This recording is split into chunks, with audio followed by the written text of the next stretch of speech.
everyone, and welcome to our keynote lecture. I'm just here, as you know, I'm Mary Claire Martin, and I'm one of the co-founding directors of the Society.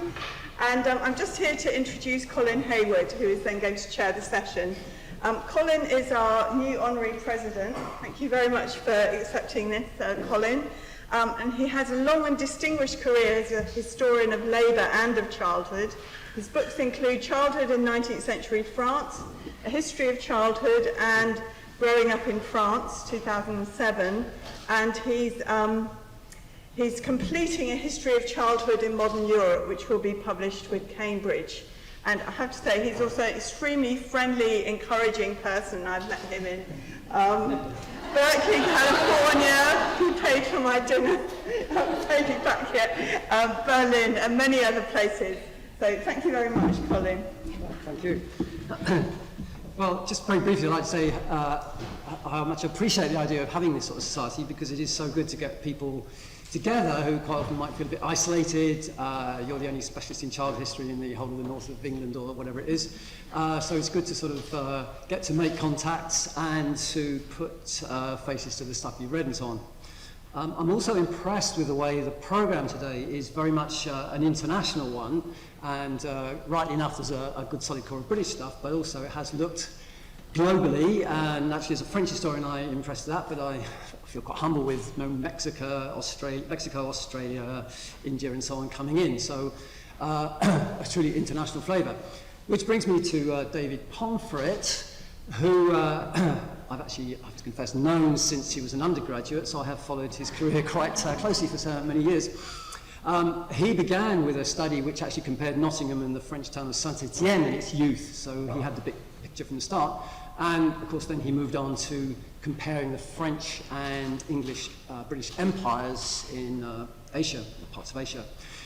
The paper he's giving today is actually an extension of the book, and so he is continuing with that theme. So I will now hand over to David. Thank you so much.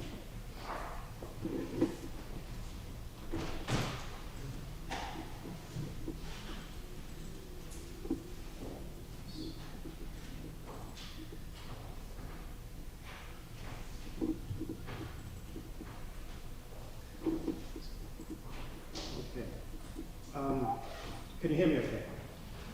Well, I'd just like to start off by saying thank you very much indeed to Colin for those introductory remarks. As Colin mentioned, I've known him for a very long time. I was fortunate to have Colin as my teacher when I was an undergraduate, and notwithstanding Colin's wonderful teaching, I think it's safe to say that back then neither of us could ever imagine a scenario such as this unfolding all these years later. So thank you so much, it's an honour. Thank you also to Simon Slight and Mary Claire Martin for organising such a fantastic conference. It's really a difficult task to make a conference run smoothly, especially as smoothly as this one has, and that's a really great credit to the organisers. Please join me in thanking them.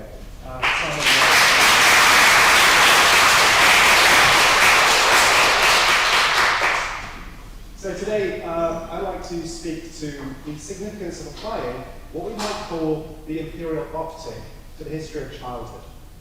And I'd like to make the argument that although they've not often been the main focus of scholarship in this area, children's activities, their mobilities, and also their identities are central to the fashioning of empire, and by extension, global mobility. And in trying to illustrate this, I'm going to draw upon some findings from a recent book project. Here it is, it's Social Cultural History of Childhood in British and French Asia. And I have to admit that that project began as a bit of a detour from another one. It was conceived as I searched through archives in South China, in Vietnam, in Singapore, and other parts of Southeast Asia. I've been very fortunate to be based in Hong Kong for some years, and back in quieter times, the days before I could follow the news goings on in my university in The Guardian and in US State Department annual reports, I was delving into the colonial archives, and I was struck by the fact that although the field of imperial and colonial history by and large ignored children children were very often a direct or indirect focus of concern for colonial states. So the education, repatriation of sons and daughters of elites, administrators, the fates of mixed-race children, the destinies of forced migrant child laborers, all of these generate voluminous collections of material in those archives. And reading through them, it's clear just how much stakeholders were reaching for childhood as they tried to confront the task of justifying liberal governmentalities, as they looked for supposedly moral justifications for empire from the late 19th century onwards. Now, there's a lot of very good work that's been done on children in empire places, of course, especially as part of diasporas, British diasporas, and white settlement colonies within an integrative British imperial framework, also in the metropole. Of course, we have a new contribution to this field. We had a wonderful party yesterday evening. This provides a really excellent review and also some very interesting new articles on this area. The children were also themselves contributors to a history that went beyond national histories of empire to something that was, I think, larger and somewhat more entangled. And I'd like to elaborate this a little bit today. Now, as we know, modern ideas of childhood are never monolithic anywhere, but nor were they exported somehow intact to new milieu by colonizers. But as ideas about childhood travel around colonial places, which are linked to global networks, ideas about childhood change in the process, and what the archives hinted at is the possibility that by looking more closely at this, historians of childhood can contribute something more to the story of global empires in Asia. And this is, of course, a place where empires are overlapping, intersecting, and abutting in the 19th and 20th centuries.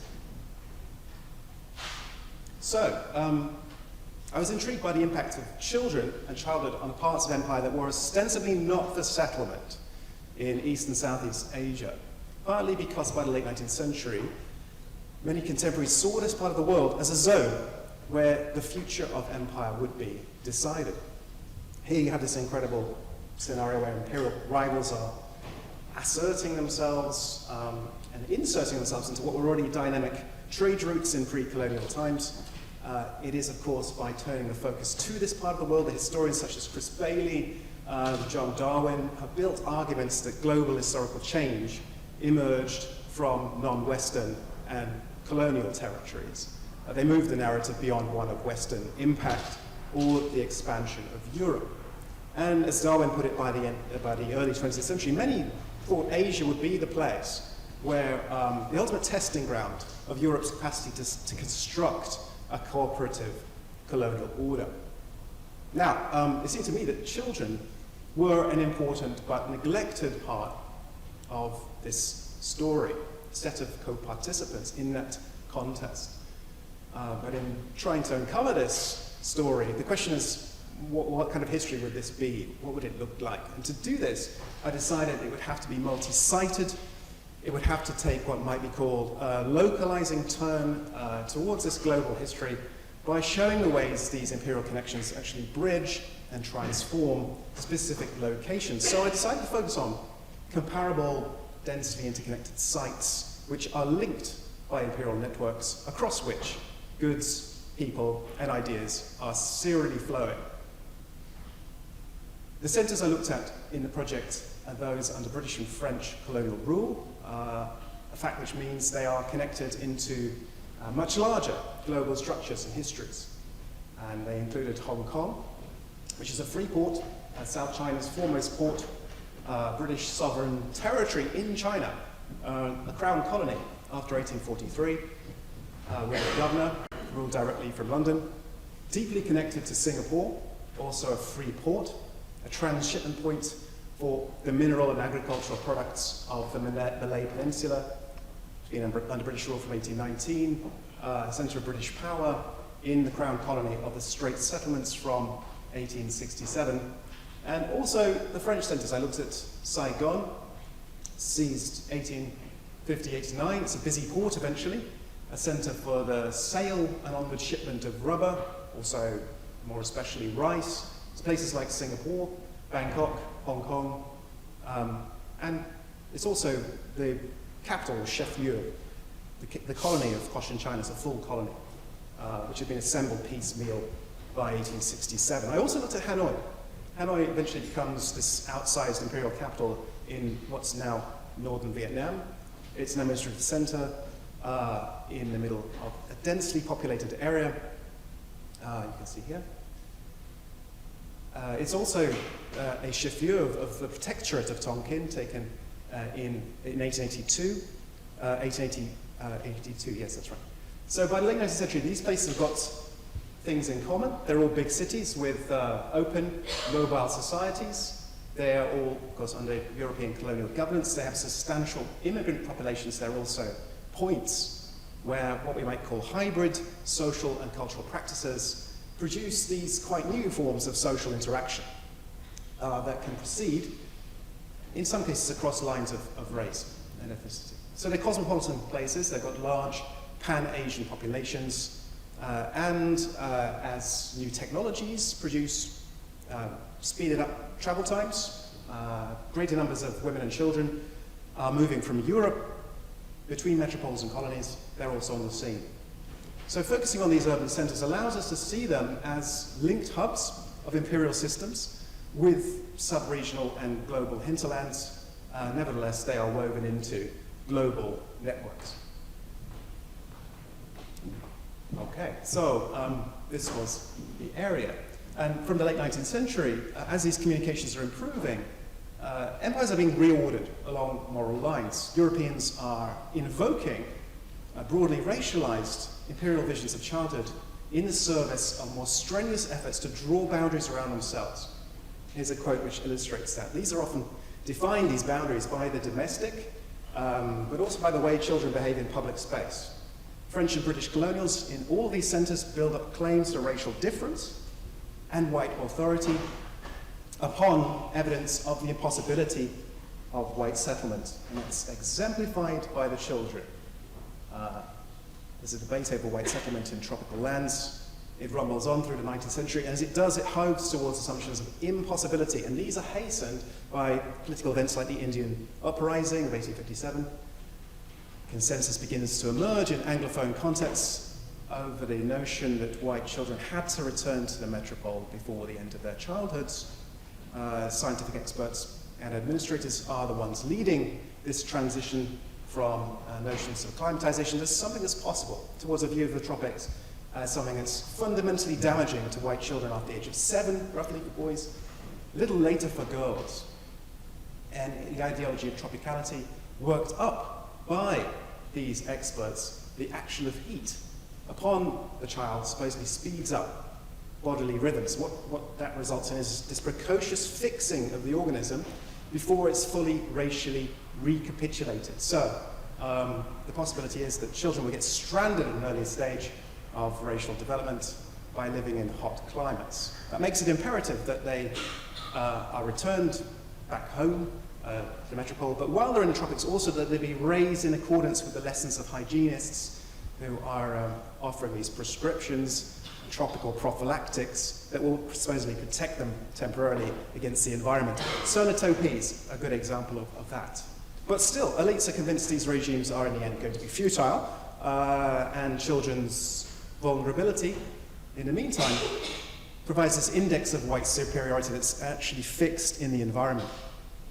And transcolonially, childhood becomes this very valuable resource through which racial difference can be codified, it can be defined, can be put on display.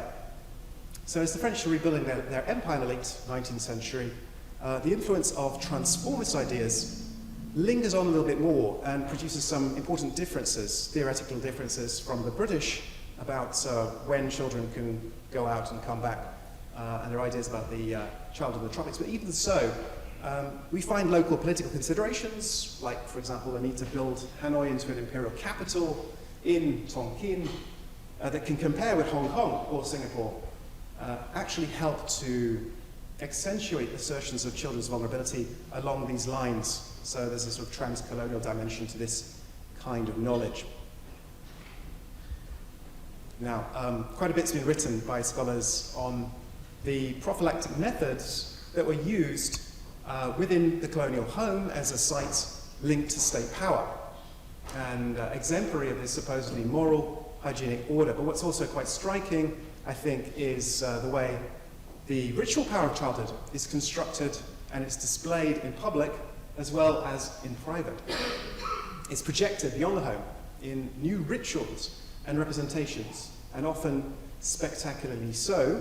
I'll talk about a couple of examples. These forms emerge, and in them children embody, they symbolize norms central to imperial authority. They connect domestic and public space. And they do so in a period in which the ability to govern consensually and not as coercively is actually becoming much more important to shoring up imperial hegemony.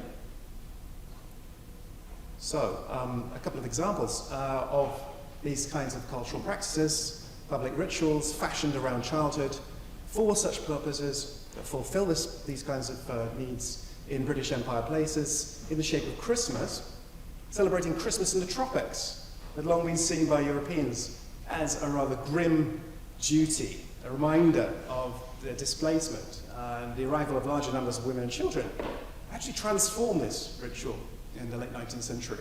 So it's more than the celebration of a single child, it's become the national festival, of course, in Britain, one quintessentially about children, even by the mid-19th century. And in 1864, this man here, Charles Burton Buckley, he was then 20 years old from London, he arrives in Singapore, he finds there's no Christmas treat, and he's surprised by that. So he sets up about organizing a Christmas treat. And by the 1880s and 1890s, and this thing actually runs for generations, it's one of the largest public gatherings in town. There's about 1,000 children who go along and attend or participate in this event. The year 1887 is notable because Buckley actually writes his own play, The Talisman of the Enchanted Island, for the treat. It has a cast of 70 kids. It has a final scene with children dressed as fairies winched up, supposedly flying above the stage, and with their costumes illuminated.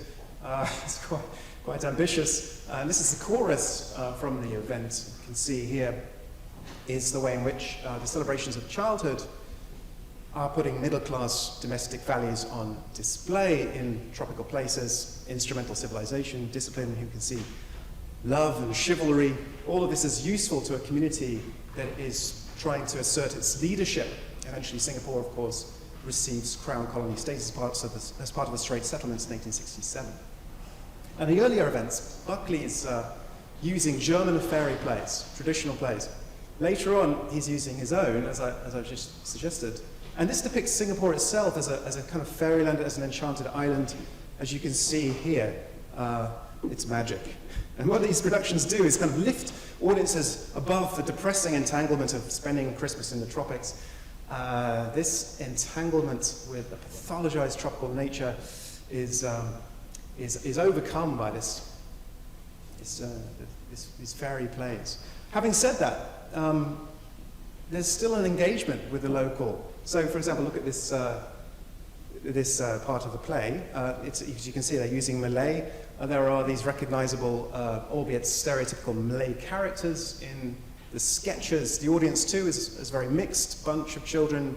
Eurasian children are there, many of whom are attending Singapore schools. They're also in the cast, they're not just in the audience. So, Singapore's foreign community is putting children on display, and it's not alone in that. Actually, theatrical performances, fairy plays are moving out of middle-class homes in other centres of British power too.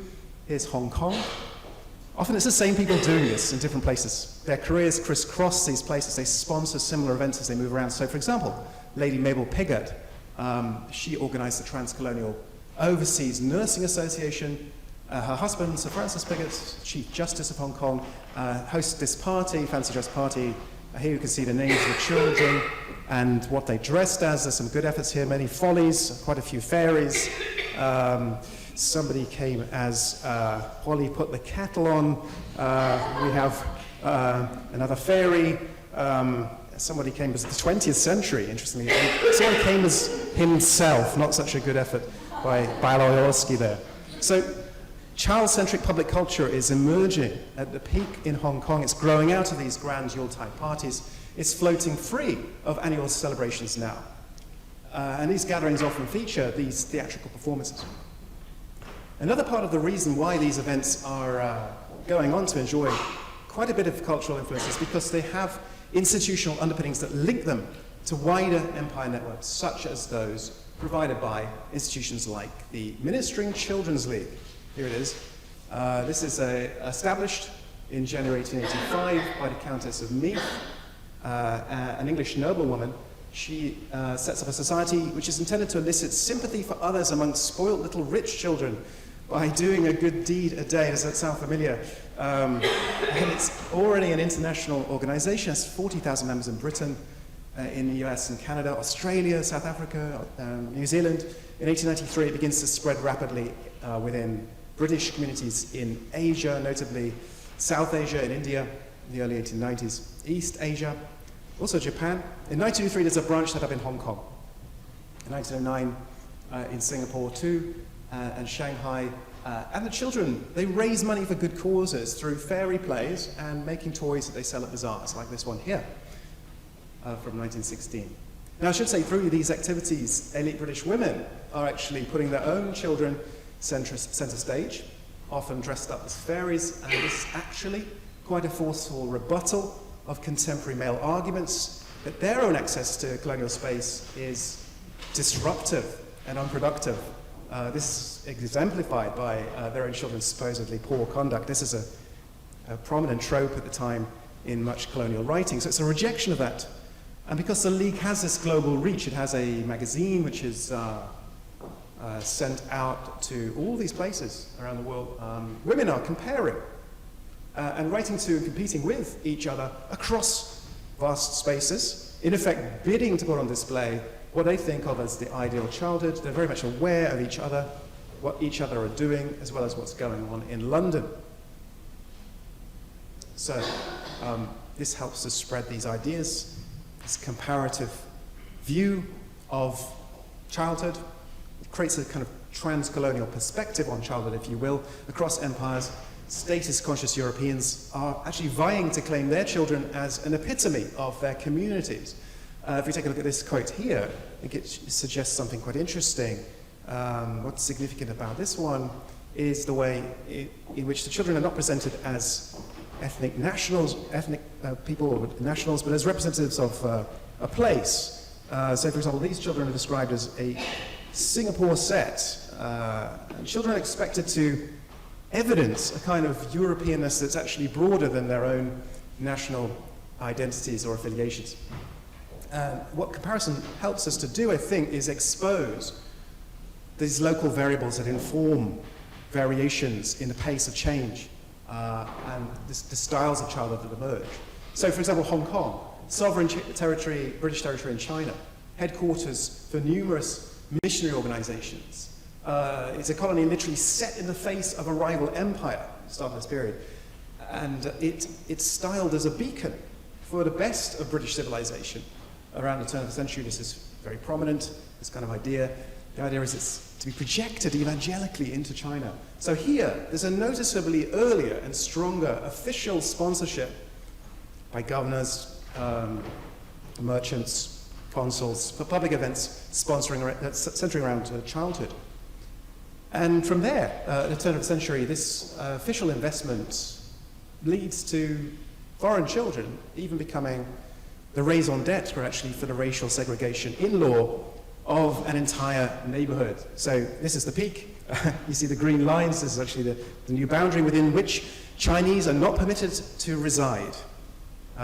Nursemaids are permitted to reside, others are not. And children are the justification for this residential segregation, racial segregation. And there's a big cultural footprint here. Soon Hong Kong itself is being recast mimetically as a fairyland. The fairyland enclave of this segregated peak actually functions to represent the colony as a whole, and the value of that is reflected in its persistence. It's something I'll come on to a little bit later on, but it actually stands for the colony in writings quite frequently. So there's a picture of dynamism, exchange, it turns upon children, it extends across empire spaces, or what might be called British and French empire worlds, perhaps. Now, that phrase is really interesting, and I think it raises a lot of questions. Empire world. The British world is, of course, not the only empire world, and perhaps one of the things we might gain from local comparison is the ability to move beyond the analysis of imperial systems taken as wholes and towards dimensions of systems that were themselves multiple and overlapping in places like this, in this profoundly mixed place. Childhood, with its connotations of moral universalism, is quite valuable because it's a kind of like a cultural glue. It ties together people who are quite diverse, who have very different views about many other things. Ministering Children's League events, we can find the governor's daughter, Salome, working alongside the daughter of the French consul. These are quite cosmopolitan contexts. We see from the Pigot's guest list, if you remember names like Fouche and Kruger, Balayotsky on the list, there's a kind of diversity there. French children in Indochina, they might study in Hong Kong, some of them did. Some of them summered in Yokohama.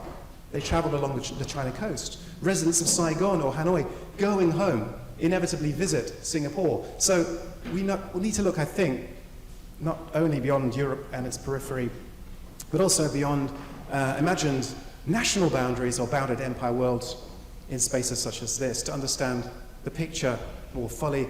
As Tony Ballantyne puts it, cultural traffic is actually flowing serially across empires as well as within them. So we can nuance this a little bit. Now, large public events like those in Singapore and in Hong Kong also had an impact across borders. So if we take the case of Saigon, the chef-lieu of the colony of Cochinchina, after the transition from military to civil governance in 1879, in the 1880s we see the rise of elite public culture in new forms like balls and soirees, the arrival of more women and children, public parading, all kinds of things like this are beginning to happen. Opera too. In 1887, the same year that Charles Buckley organizes his Enchanted Island play we looked at just now in Singapore. Officials in Saigon, who are of course harboring ambitions to create a French Hong Kong or Singapore, are also trying to engage children in the fashioning of public ritual in preparation for a new opera season.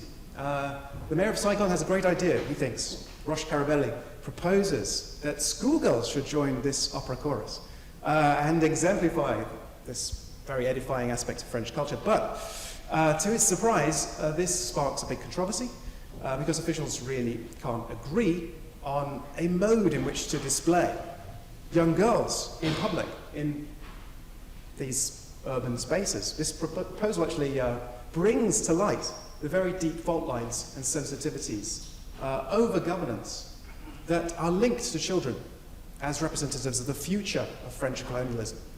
Should empire building involve more settlement, is the question. Should it be more aloof and detached like the British model? Should indigenous peoples be made French? These are all very live questions at the time. Some people see French children in the colonial home as potentially citizens of a new France. Others see them as profoundly endangered.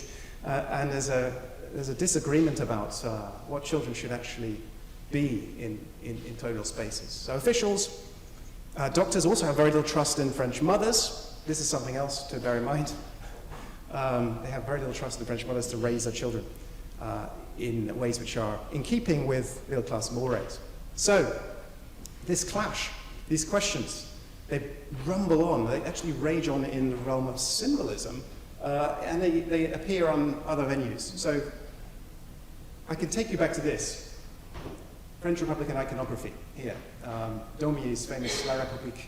We see the infant represented here, exposed to threats from inside and outside, but also vigorous, capable of defending itself. And take a look at this rather Schwarzenegger-style infant at the bottom of the painting. It looks like he can handle himself. The colonial lobby in France, as it battles to overcome ambivalence towards empire, does this by casting imperial expansion in moral civilizing terms as a kind of duty, spreading universal liberation abroad, and what we see is Republicans also revive this kind of imagery, actually depicting children as representatives of a new civilization, which they hope will wake France up from backwardness, the backwardness that led to its defeat in the Franco-Prussian War. And metropolitan-based makers of commercial goods are also getting in on the act. Take a look at these collector's cards. These are used to advertise all kinds of different things, chocolate, shoes.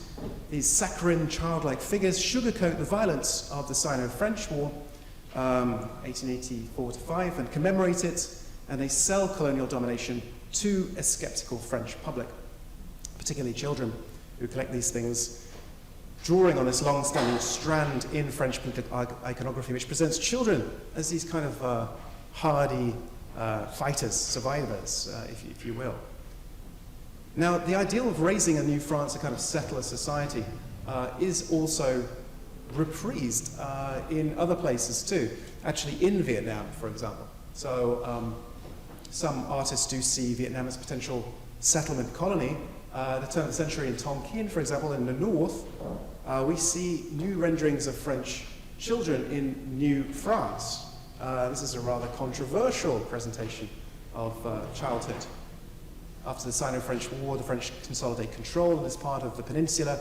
Not far from Hanoi, a photographer called Jules Gervais-Courtellemont convinced a centuryman for the Garde Indigène to allow his wife and 4 children, which you can see here, to be photographed.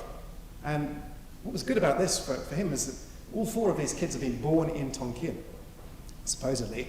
This suits Gervais' agenda. He pairs the image with this description here of these children as 4 dear little colonials wearing topies, sitting on the grass at the feet of their mother, alive and well, a living refutation of detractors of the Tonkinese climate. So the images produced to support this idea for the supporters of turn-of-the-century emigration movements from France, the idea of the hardy new settler child who is actually entangled with tropical nature is being valorized. It draws on that visual grammar of Honoré Daumier. If you just take a look at the Daumier again, if you look at the state painting, the Republic, the classic French Republican image of the infant Republic as a vigorous learner at the feet of this liberty figure here, we can see the way in which that visual grammar is actually being drawn upon by Gervais in his own imagery too. So take a look at this again. What can we see? The children are rather sort of embedded in tropical nature, although they do sort of stand out in terms of their white clothing, their topies. But the mother's more marginal. She's further away from them. There's a bit of distance between them and her, and she seems to be sort of rather sort of marginal almost here. The girls are gazing out into the surrounding countryside, not looking at the mother. They're in a space which obviously lacks private interiority and enclosure, and this seems to underline the photographer's idea that they might eventually assume the role of self-determining individuals, mothers of a new France, eventually in the years to come. So it's a more active ideal of the child citizen than that which we see in British governed places. It's also a much more contested one. We don't see anything like the kind of consensual representations of elite children, Christmas children, as we see in the British contexts. There's much more of a debate about the future of the child in the French contexts. Indeed, we can look at an example of its rebuttal, the rebuttal of this. In Hanoi in 1902, an expo organized by colonial officials, in particular Paul Doumer, the governor of French Indochina. He organizes this expo. It's an event which is very grandiose. It's putting this new imperial capital on display.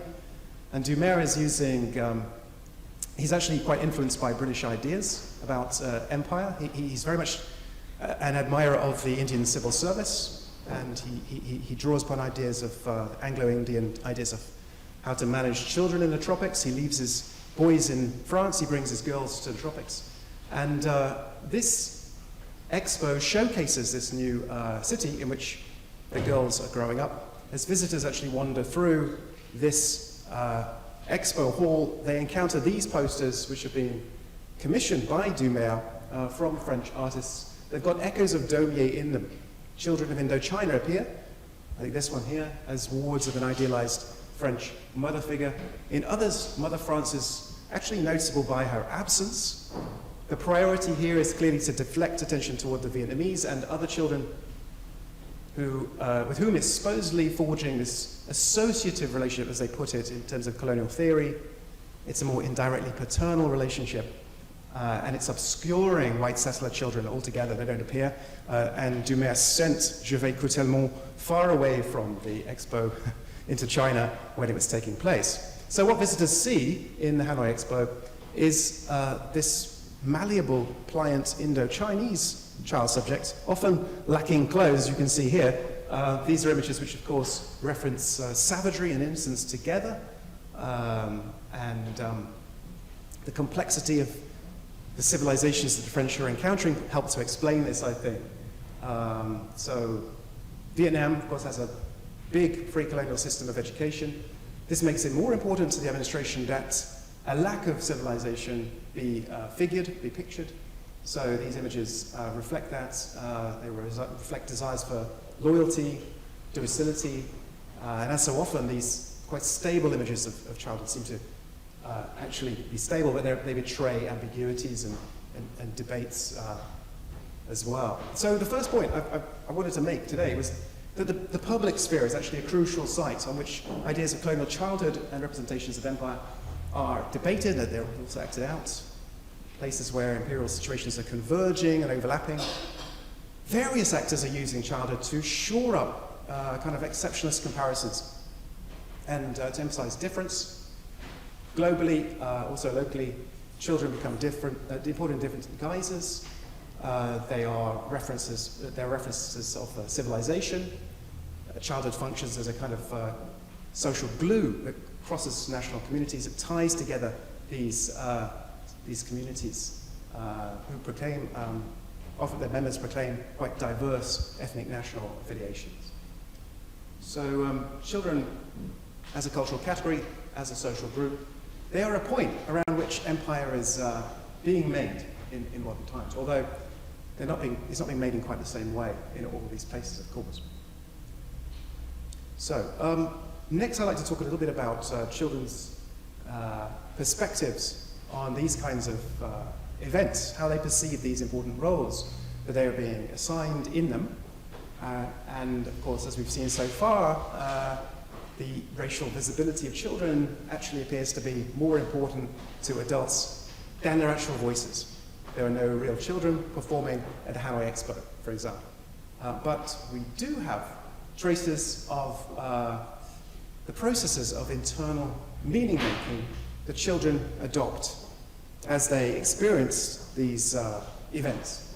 And what's clear from them is that even quite limited concessions of responsibility, they allow children a degree of independent self-expression. And this can actually transform public rituals in interesting ways. It can actually lead to these rituals exceeding the limits that organizers are trying to place upon them. Now, Shirley Robertson and Simon Slight have mentioned how there's no clear alignment between childhood activities and future adult endeavors. Often it was the case that then present endeavors are also not necessarily aligned clearly for some children. So in Singapore, to take an example, Lillian Newton, who's actually around the age of 7 or 8, is living in the Tanglin district of the city. She's a participant in Charles Buckley's troupe. She describes this, how I danced a cakewalk one year. It was very modern, and Mr. Buckley was a bit put out. This kind of libidinous, sort of sexualized dance that she's doing is definitely not what she was supposed to be doing in the event. It's a reinterpretation, and it was especially unhelpful to Buckley at a time when he's growing more sensitive to official criticism of the treat, which is of course profoundly mixed, as we've seen. Newton's observation actually fits with descriptions of Buckley by Walter Makepeace in his History of Singapore. He describes how he's constantly raging at the children in rehearsals, trying to contain this surfeit of meaning that they're actually seeking to eke out of the event. So Phoebe May, another example. She's from a very different social background, the daughter of the acting governor Henry May in Hong Kong. She later recalls her experiences as a member of the Ministering Children's League, living at the peak in these terms. She puts it, no day without a deed to crown it was the motto of the society. I was racked by fears and doubts every evening, had I done a good deed or not. Eventually I kept a notebook in which every day I entered the honest admission of my failures and successes. The start words yes and no in long columns filled pages of a little brown book. So children's voices, they complicate the meanings that adults ascribe to these very carefully stage-managed public performances of childhood and empire, and they hint not only at the varieties of meaning, I think, but also the emotional burden that were created by the demands that adults are placing on children in these public performances. So she's obviously agonizing over a performance of these duties. So some historians have talked about colonial childhoods in terms of privilege and in terms of vulnerability. The reality is even more complex, I think. Ideals of childhood have become a very important marker of racial difference under colonialism in the early 20th century. Certainly, this hands those expected to perform it a degree of power as well as anxiety. Youthful agency can tip in funny directions, unexpected directions. It can influence the course of future events. We can take an example of this from Indochina. In 1907, the French put on the throne of Annam the 7-year-old emperor, a child monarch they thought would be less likely to cause trouble. This is not quite how it worked out. This is a public attempt to negate pre-colonial forms of knowledge and authority that are still surviving in the form of the monarchy, to portray the monarchy as decrepit and sort of effete. The intention behind stage managing this young boy, Zuitan, his coronation, is to denigrate the Wayne court at a time when there's this perceived need to step up the reorientation of Vietnamese children away from Chinese imperial culture through education reform. So this is the young emperor, as we can see on the front cover of a book. Here he is on the front cover of Illustration. His new name here, Zuitan, is also visible here. He becomes quite a popular subject of picture postcard images. These are sent all over the world. This is an image that circulates quickly around the globe. The Syracuse Herald describes the gorgeous coronation of a baby ruler of the Orient. Here's another image from a postcard.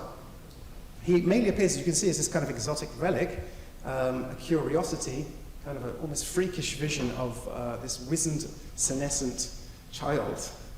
And this is quite deliberate, I think. But in the year 1915, this experiment actually backfires. This young boy, by then, is fed up with his role as this symbol of backwardness, and he leads a revolt against the French. And although it fails, what it does is expose the potential of children's agency to kind of flip beyond adult desires once again. It heralds this potential for the imagery of childhood to also be reappropriated. After the First World War, young Vietnamese who are keen to expose the shallowness of colonial governance and its supposedly paternal claims, its civilizing claims, these individuals use childhood to critique the colonial government, to expose its failures. So childhood functions as a space where hierarchies can actually collapse, can be brought under pressure with quite disastrous consequences. There's obviously these universalist resonances that childhood have can be put to different uses than those which we've discussed in the first half of this lecture. So, the second main point I've been trying to sort of elaborate is that individual voices of children spoke back to, and sometimes actually contradicted, constructions of childhood and imperial identity. So children themselves are actually co-producers of culture. They're pushing back at these boundaries. They themselves are sometimes resisting certain types of childhood, sometimes they accept or reinterpret others. And imperial networks, the stepping points they have along the way, prove to be important not only for mobilizing colonial hegemony, but also for subverting it. Children are actually involved in this process quite centrally. And so I think this is bringing us back to our conference theme.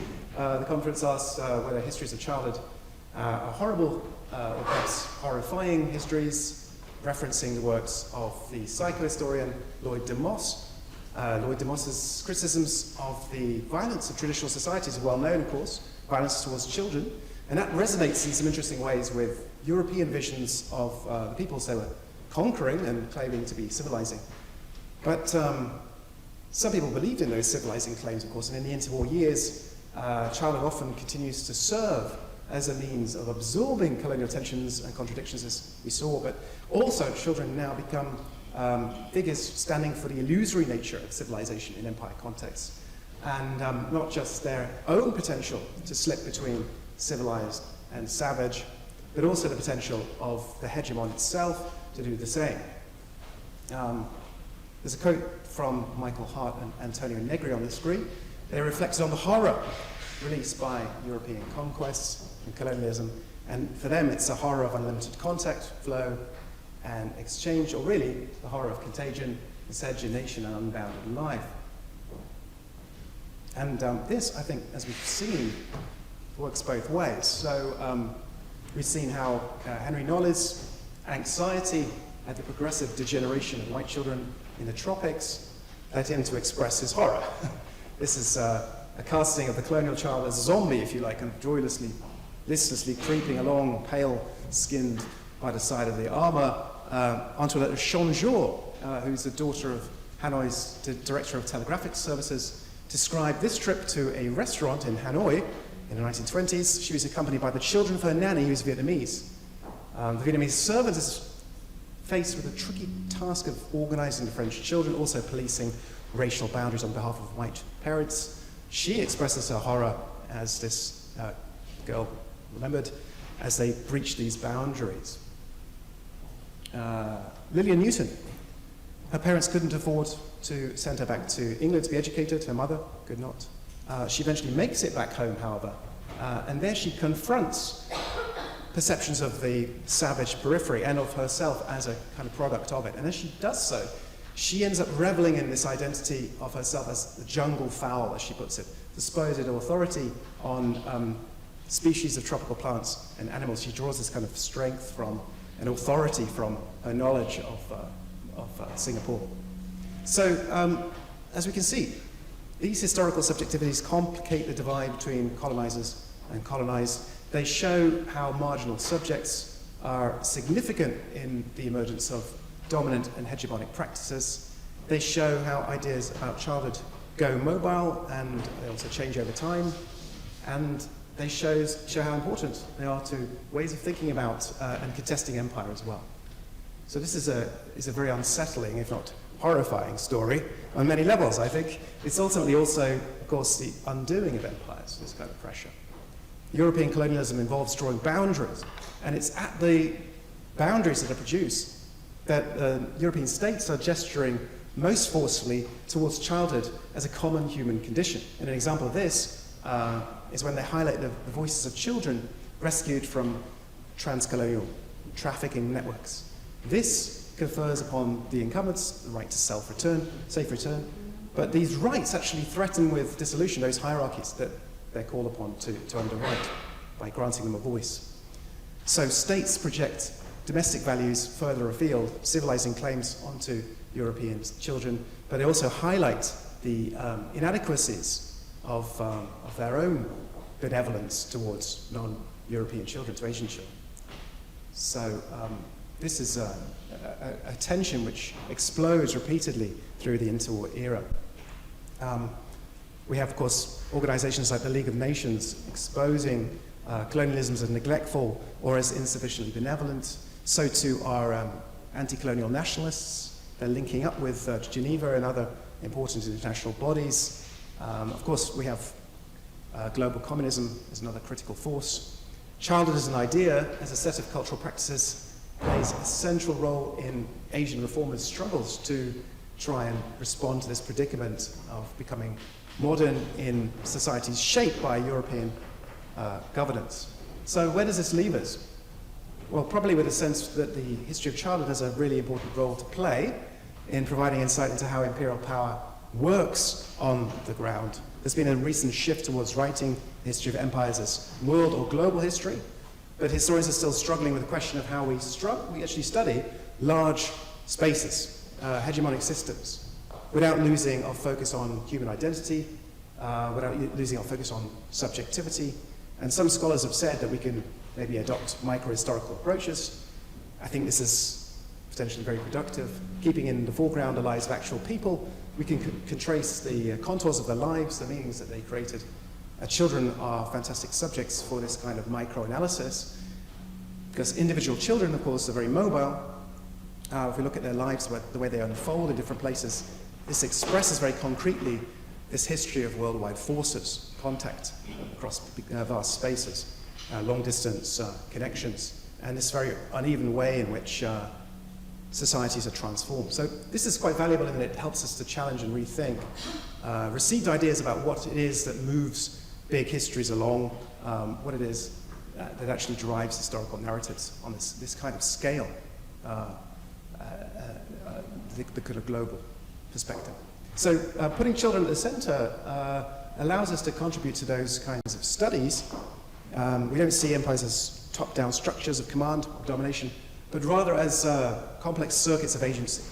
So the focus of concern actually allows histories to emerge that are wide-ranging and also granular, that can illuminate worldwide forces of expansion and also the everyday. They can dislodge that binary juxtaposition that we referred to earlier. And in all of these ways, histories of childhood, they can contribute in important ways to bigger debates that are actually reshaping the history discipline as a whole. So today what I've tried to do is to build a case for the history of childhood in empire, not as one of necessarily of privilege or vulnerability alone, but also one of horror in many respects, at flows and exchanges that were impermissible, of contagions and miscegenations and unbounded life. Europeans negotiate these flows by invoking these very oppositional values: virtue and danger, transgression and transcendence, of course, the fairies. How powerful were these projections? Fairylands actually went mobile, as I said earlier. They expand beyond homes and gardens. They stand for entire colonies, entire neighborhoods in some cases. These associations are actually enduring. They last for decades. So they're still around in the 30s, actually, when newer technologies of mass communication scale them up and actually make colonies legible in these precise terms, actually, before global audiences. And I want to leave you with a quick anecdote and a quick film clip to show how powerful this could be. So in 1939, Pierre Favre, a very small boy, 6 years old, accompanied his parents to the Peak in Hong Kong. And his mother overheard him saying to his father, "Father, I would really rather like that little red boat down there."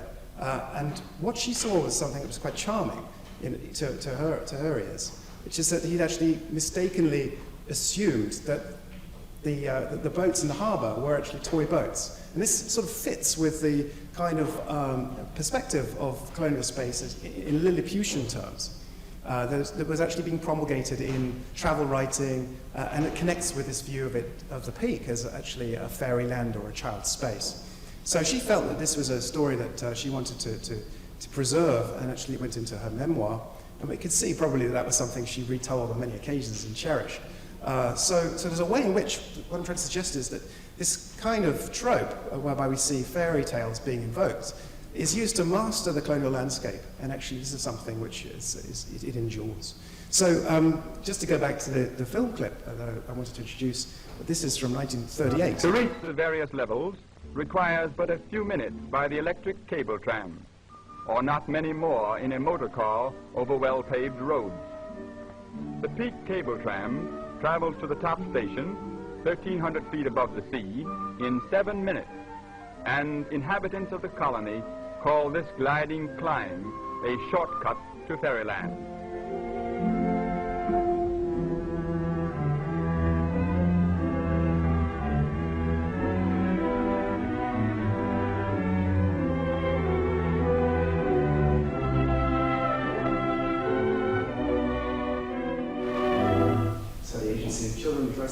experience has this kind of afterlife that lasts quite a considerable time. And I'll leave it there. Thank you very much.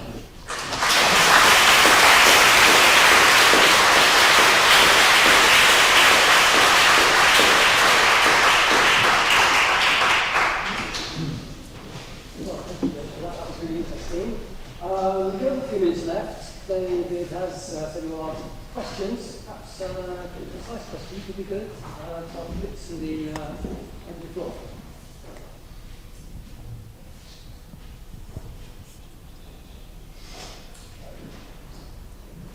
Does she need a microphone?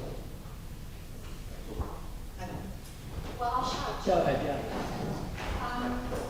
Fabulous presentation, wonderful, wonderful sources.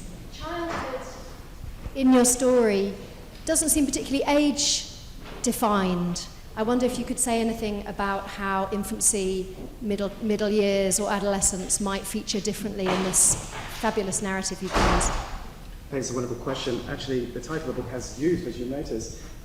Actually, I wanted to include it because, of course, it's very difficult to think about childhood in colonial contexts without thinking about adolescence and youth. Now, going back to the discourses I referred to earlier in terms of child health, this is very important because, of course, in British and increasingly in French elite perspectives, the orthodoxy is that adolescence should not be lived out in the tropics. And so those who stay on are classed as degenerates, becoming déclassés by the very fact that they actually stay on.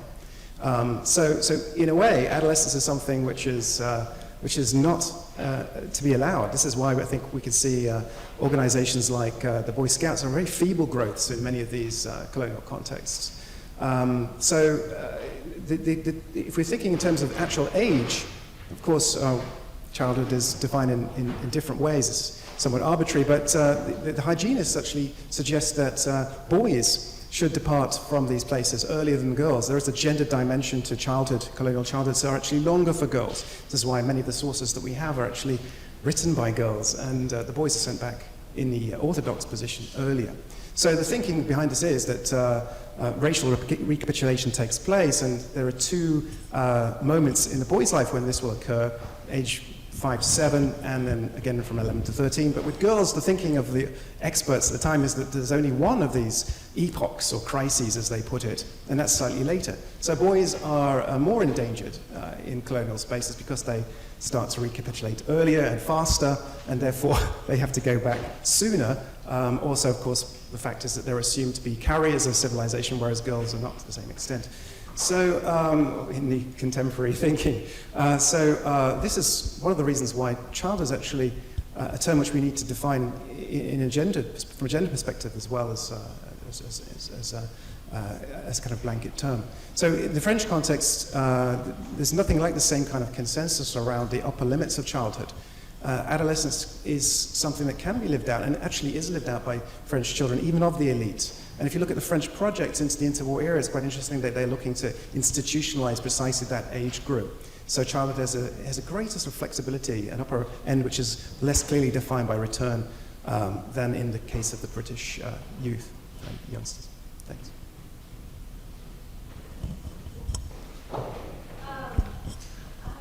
I just want to ask, because maybe I'm confused.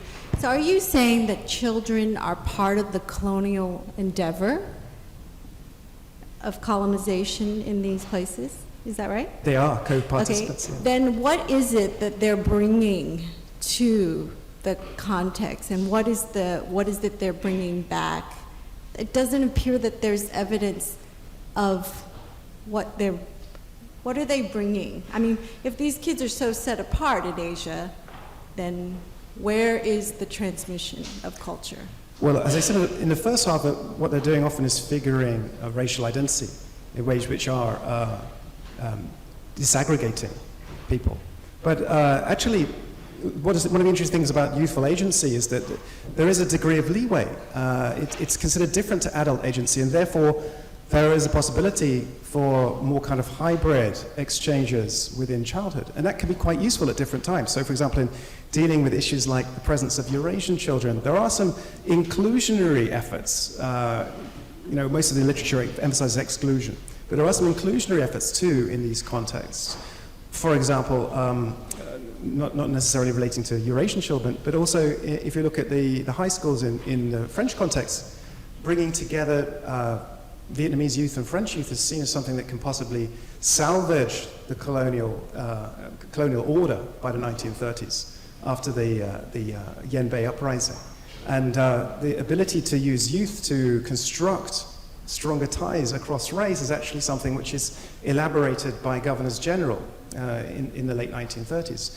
In the face, of course, of rising Japanese threat, this is seen as being something which can possibly save colonialisms. So it's not simply, childhood is complex in the sense that it absorbs these contradictions. And that's what it brings to the table. It can figure race in ways which are ostensibly quite stark and differentiating, but also it can actually admit the possibility of transracial, cross-ethnic interactions. Another example, Ministering Children's League. It's actually opened to the Chinese in 1911 with a view to try and realize this imperialist mission. And so you have British, other European and Chinese children all socializing together in these bizarre spaces, as you may have seen. And that is something which is very valuable when you're trying to negotiate consensus in a context where coercive methods are not really admissible anymore. The gunboat diplomacy era is long gone.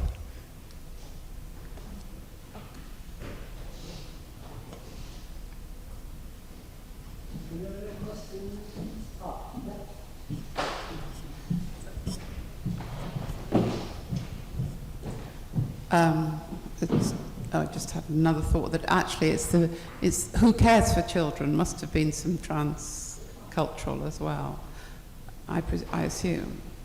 But also I wanted to ask, what is the legacy of this about attitudes today in terms of transcultural interaction and childhood today?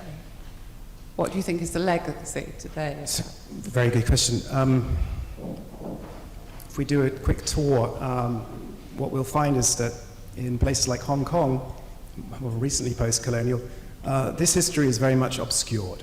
And it's very difficult to find, if you go to the peak, any trace of the racial segregation that defined the area.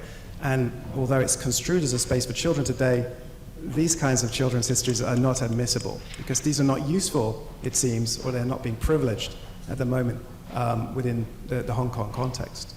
There's various reasons for that.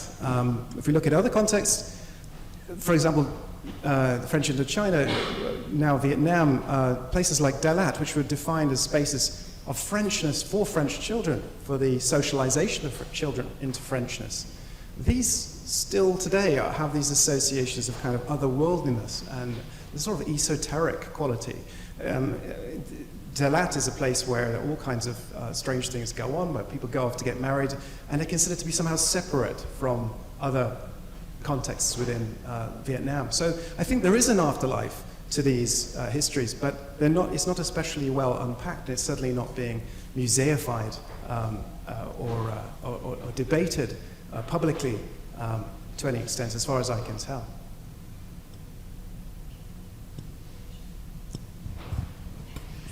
Thank you. Thanks very much, David. That was wonderful. It's really two factual points, but hopefully they illustrate the broader issues you're talking about. And one is that in my own research I found of missionaries in global context from 1800 to 1870 often welcomed a sort of mixing, playing of their own children with indigenous children as a tool for evangelization. And that, there's some quite striking quotations about that. And though they contrast with this discourse of harmful influence, it's clear that there are many situations when this does actually happen. And the other one, I was very interested in, you said that an attempt to form an organisation didn't work because the opposition to girls appearing in public, about the 1880s. What struck me about researching the Girl Guides in India, for example, that there's a sort of display of Indian and white Girl Guides and brownies actually in 1916, and I think they're wearing their nighties. They're described as singing songs and wearing their nighties. So that was another example about how the Girl Guide organisation brought girls into the public realm, and obviously it's a different continent, but it'd be interesting to know what was going on in those years. Well, missionaries are extremely interesting that they're quite ambiguous. They, of course, are very articulate. They also can pose problems, being social critics for colonial administrations. And they also often are raising children because they're not subject to the edicts of London policies or whatever, where they're not allowed to have children in many cases or marry. So they're raising children in these contexts, and those children often are more integrated into local engagements, in local contexts than perhaps, let's say, colonial administrators' children living at the peak. So what we find, I think, is that they actually become a point of tension. And this is resolved in different ways, in different contexts. Take the case of Hong Kong. The peak is actually copied, and there's a copy of the peak created in Cheung to create a space where missionaries' children can actually reside. Actually, they're literally segregated by the colonial administration, whether or not they want to be. And this is part of a process of buying off missionaries and actually securing their allegiance to an orthodoxy, which involves breaking apart the family. Elsewhere, we see missionaries leading the protest against that breaking apart of the family. Singapore is a great example. British Malay have many planters who have children and who are very reluctant to send them back home, who want schools at which they can be educated in Malaya. And the missionaries link up with and become a very forceful thorn in the side for the colonial administration there. Right through the 1920s and 30s, they're protesting, they're drawing on examples elsewhere like Baguio. They want schools for their children, and this is an embarrassment for the colonial government in the Strait settlements. And it's something that is resolved only by ensuring that they cannot have that school, or at least they try to prevent them from having the school. As regards the issue of women in public, yes, it's a very, obviously a very sensitive matter, and it's really trying to work out a context in which young girls can be put on display in colonial space at a time when the idea of what is elite morality hasn't even been fully worked out. One of the problems in French colonial context is that you have this clash over who has the right to claim elite status, between the military, the colons, the agricultural entrepreneurs, and the colonial administrators. So it's not really clear who has really the right to put whose children on display under the French flag, whether or not they'd like to do so. So this is one of the complicating factors there. I think at this point I will draw a veil or close the piece for close, because in the finest traditions we have to get down the pub. So can we thank David once again for his